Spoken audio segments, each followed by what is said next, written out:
Okay, as you can see, we are back on the job here. I got that piece of wood put in the other day, looking really good.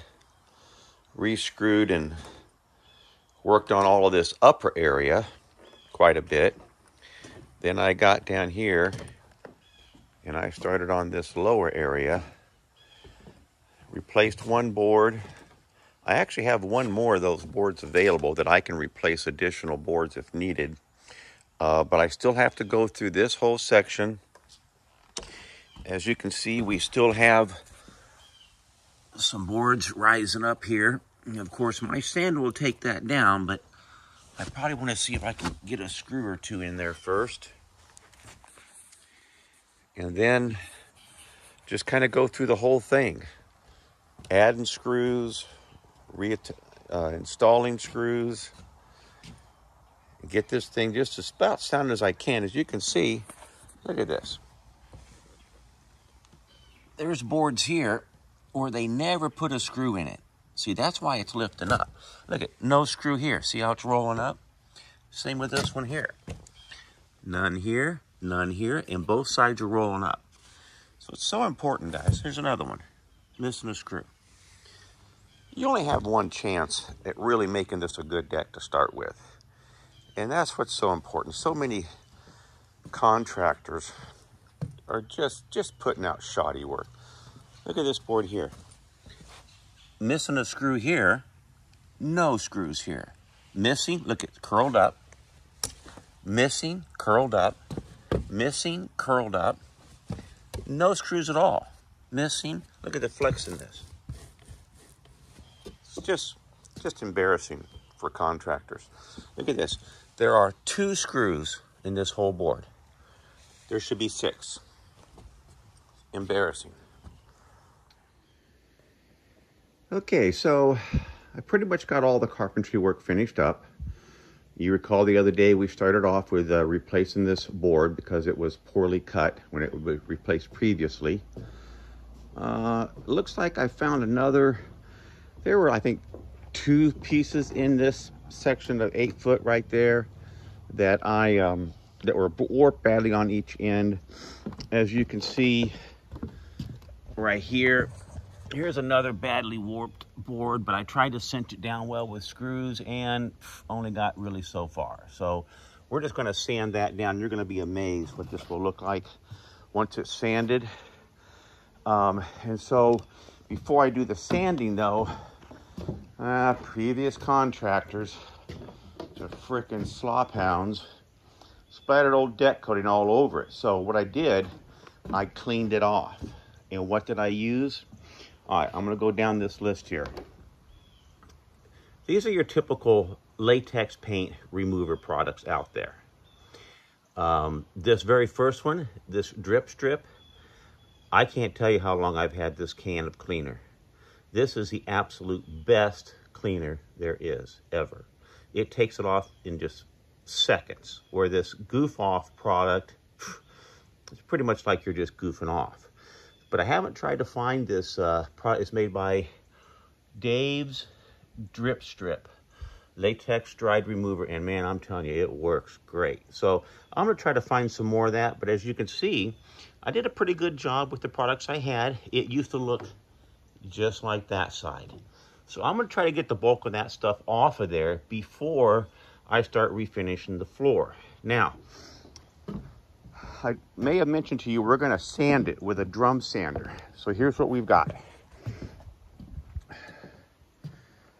This is a drum sander. Reason being, the belt's round like a drum. Okay, so this is what the professionals use to refinish hardwood floors.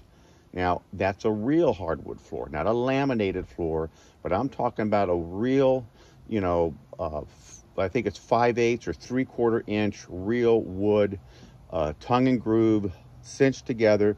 Then you go through it and you sand it with that. There's also a finish sander to make it really super fine. And then there's this tool right here. This is called an edger. And the way it works, it has a round sanding pad on the bottom. I think, yeah, there was a bunch of extras. But anyway, I mean, all this stuff is super expensive, but I'll give you a little tip.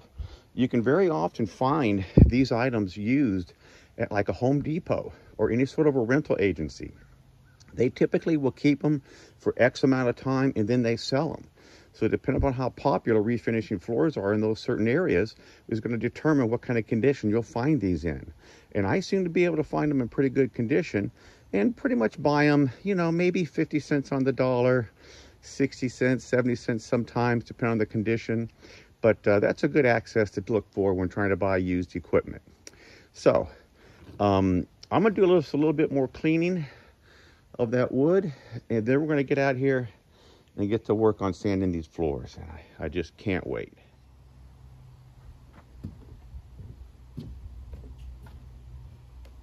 Okay, so here we go. So you're going to notice I'm going diagonally across this wood. You see how it's starting to knock down those high spots? Here's what that looks like.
think you kind of get the gist of it here. I need to go cross grain a little bit more, and ultimately we're going to end up with something looking like that.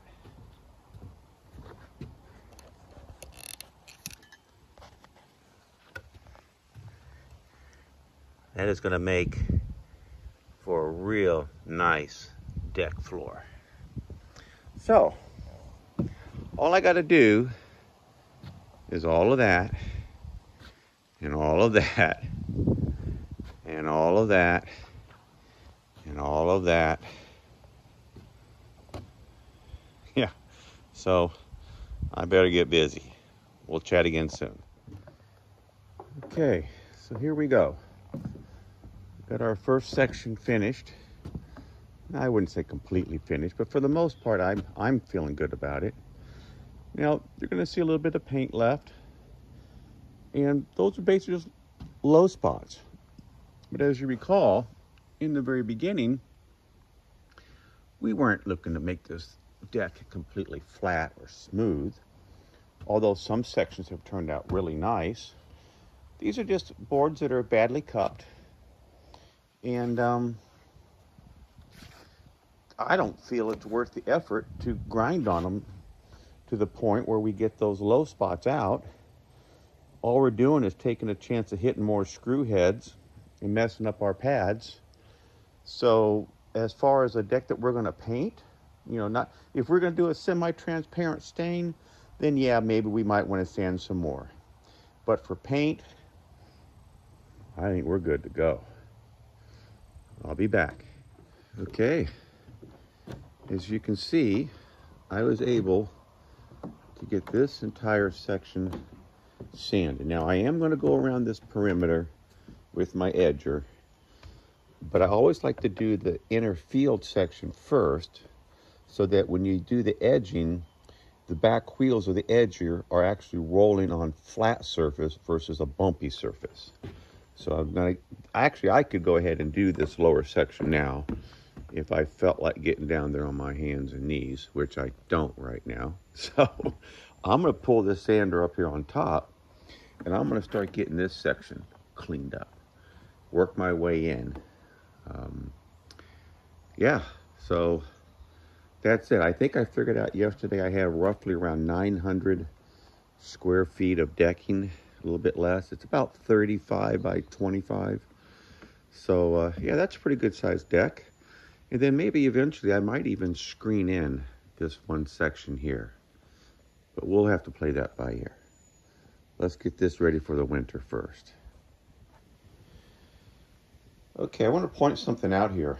When you look at this deck surface, look how much of that brown paint was coming off the top of that red paint. Now let's think about that for a second. When we have areas where it's all coming off.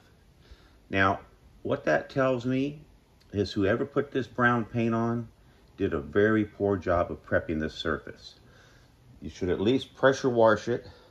That would get up a bunch of old paint and dirt, but you should also sand it. If it had been sanded, it wouldn't have come up. Now, the red coat must be the original, because that stuck on there fairly well. So it had primer, then it had a finish coat or two, so that's all good stuff. But if you see one coat of paint delaminating off the top of another coat of paint, that's a sign of poor preparation.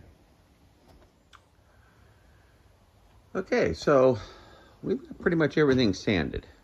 Apologize for this shade challenge with light to dark, but anyway, so here we are. As you can see, we've got all this area sanded. We've crisscrossed it both directions and then ran long ways. So that's all said and done. Now we've got our edger, and we're going to go around this edge and kind of blend all that in to make it look kind of uniform. So we're going to get you set up here. I'm just going to kind of show you what this looks like so you guys can kind of get a feel for it, and then you can do it yourself.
go.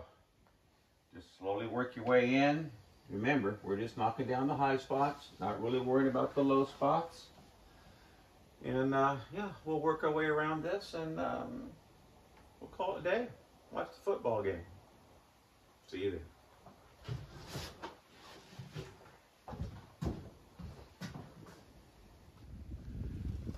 Okay, so I want to let you know that if you don't have access to a big sander like this, which I want to be honest with you, this works really well on hardwood floors, but when you come to a rough surface area like a deck like this, that guy right there works really well. Now that's just a 4-inch sanding disc, but you can put a 6-inch on there. And what I use a 24 grit, real heavy grit, works really well, and it will just cut this stuff up really quickly. And also in areas that are low, you can also scuff up the previously coat of paint and make, when you put your new coat of paint on, it adheres super well. So those you can rent, but if you don't have access to it, this works just as well, if not better, to clean up these edges. Well, here we go. Sanded, blown off. All the grooves were cut and opened up. Did all my perimeter edges.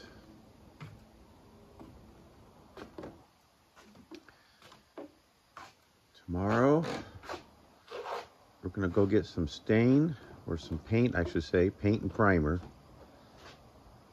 And we're gonna finish this thing. Look at that. So that's the old original portion. Looks like it came out about to there. Then you see there's some new wood replaced because it doesn't have that red underneath it. And out here, no red at all. So who knows what's underneath this deck? It could have been completely redone. Okay, so I got a little ahead of myself, and I started doing some masking and didn't really film any of it, but I've got it pretty much all done. I've got the perimeter masked off so that I can spray on the coating. You're going to notice right here I got some siding that is exposed, and I'm just going to paint it the deck color. The last couple of people that were painting here slop paint all over it, all around the lower perimeter. So, you know, I'm just going to go ahead and paint the whole thing instead of trying to clean it all off. I will point out a couple of things here. You see how I have this top piece of paper kind of loose? The reason I do that is so if any overspray wants to bellow in through this direction and want to swirl up and touch this siding here, you really won't see it because the overspray is going to be so fine. Now, if you had this right up against the edge, like that, you're going to see that overspray. But with it being loose, it may have just a fine dusting. So that's kind of why I do that, if you're wondering why it's so loose. You see there? It's just loose. Now, sometimes, if I can, you know, I'll let it hang way out like that all the way around it. I could change this and let that come way out if I wanted to.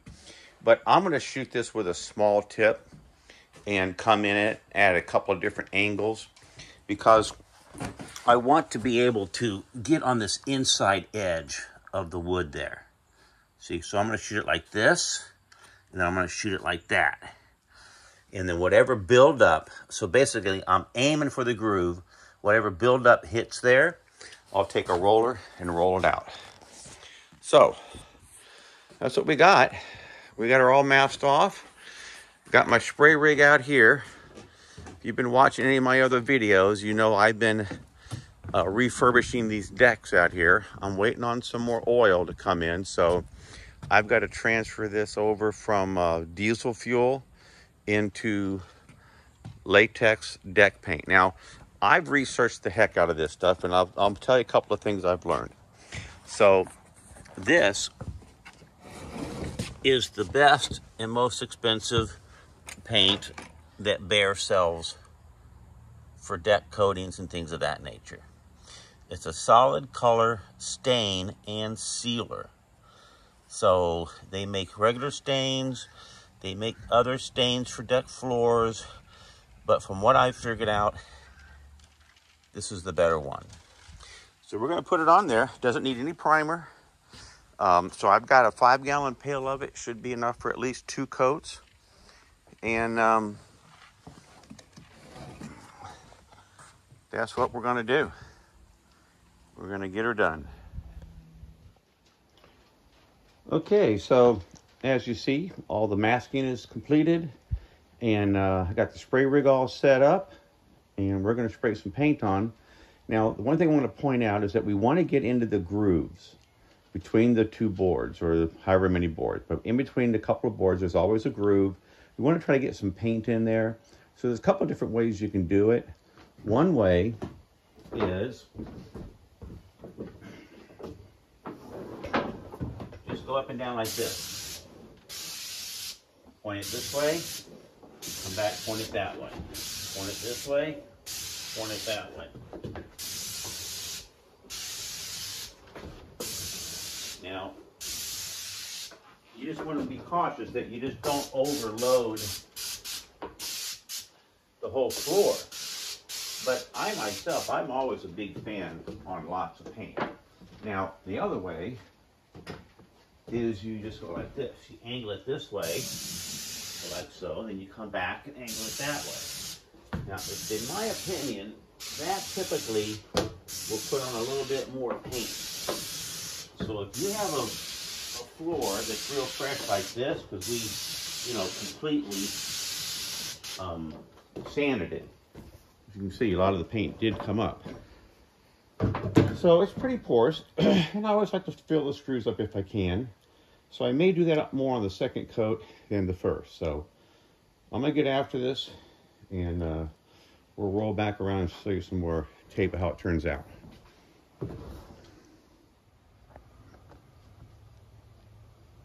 Here we are. Upper section is finished. Got, well, 1 coat of paint on it. Looks like a new deck. That's the plan, right? Here's the old stuff, which is becoming new stuff. All right, I gotta get after this.